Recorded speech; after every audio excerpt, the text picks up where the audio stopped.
This is the Elise model in Alegria at Dos Rios.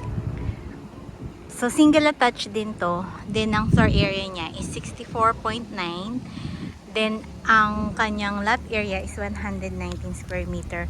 Ito yung gusto ko sa sa mga houses dito. Medyo generous yung space niya or yung lot area niya.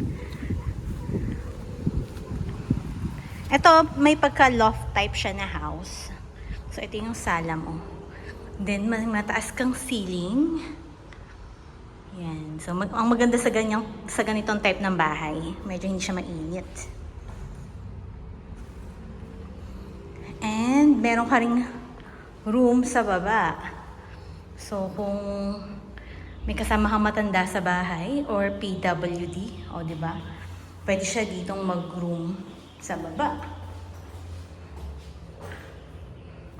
O kaya kung ikaw mismo, kung ayaw mong magpaakit panaog, dito ka na rin sa baba mag-room. So this is our kitchen. At syempre, meron tayong CR dito sa baba.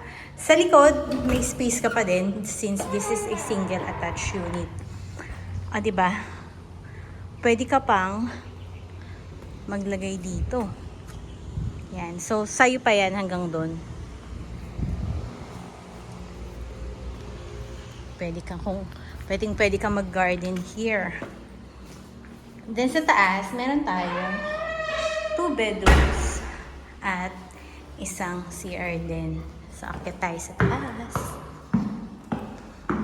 If you're working in Laguna Technopark, magandang bumili dito since malapit ka na lang. Tapos hindi pa traffic. Sa loob to ng Nuvali area. Ang katabi nito, Industrial Park. At accessible din siya sa Silangan Exit.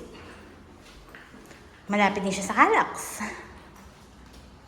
Ang downside lang dito, syempre, when we say in the valley area, walang tricycle.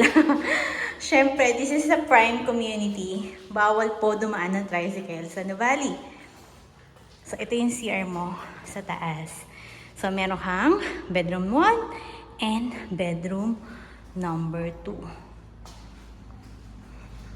So, required talaga dito ang merong kotse.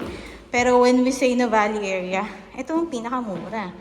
Diba? 6M. Starting 6M yung house. So, message me if you want to check the sample computation.